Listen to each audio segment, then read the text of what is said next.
Hi there, it's Mr. Miller here again. And as you can see, I have two fourth graders here with me. Did you want to introduce yourself, please? Start here, please. I'm Eliza. Ariana. And both of them are in Mrs. Crawford's room. So thanks for joining me. Today, we want to talk about building upon successes. And one example we were talking about right before this video was the fact that when I started running, I started out with 1 mile.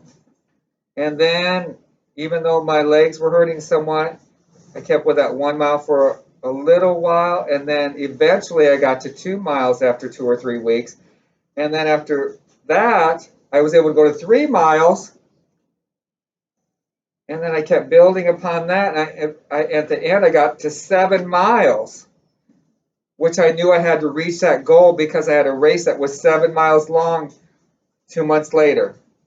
So again, once you get in the swing of things, you're able to build upon that success and feel good about it and keep doing it more and more until you reach whatever goal you have in mind.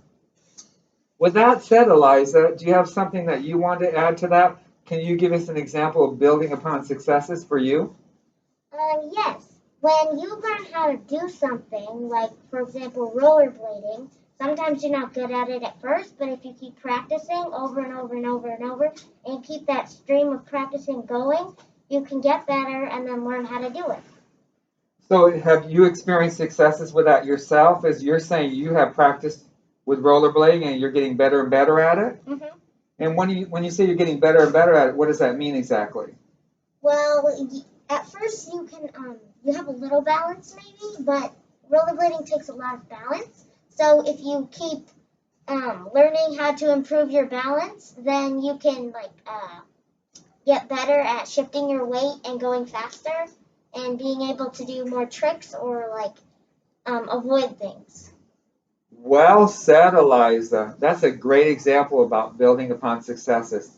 Very detailed. I really appreciate your answer. Go ahead, please tell us about your example. Um, like when you're building upon something, you're basically Making it better? that's when. Or adding on to it. Like when I started math, like when I was in kindergarten, I wasn't really good at it, and then when I kept on getting older and going into higher grades, I kept on getting better at it.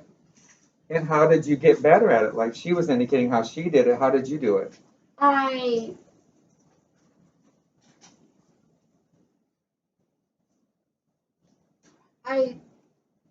How did you get, yeah, there's ways in which you did it. I know that for sure with you. So you started off not doing so well at it, but then you got better and better and better because, practice, yeah. yes. Did you, and here's another question, if you don't mind me asking this one. Did you get help along the way? Mm-hmm. And who would that be? Miss Crawford. Maybe my parents. That's what I'm saying. You probably got assistance. Maybe someone taught you the skill of rollerblading. Yeah, my dad helped me balance. Right. So along with building upon successes, it comes with support from others, right? Mm-hmm. It just doesn't happen without anybody involved.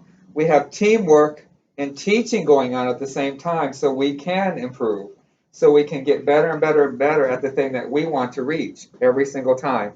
So that's what I want you all to think about is building upon successes doesn't happen overnight, as I said last week, but it does happen eventually if you work at it, feel good about it, and put in the time.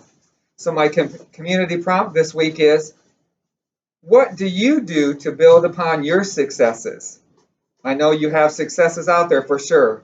Can't wait to hear what you say to your family about that.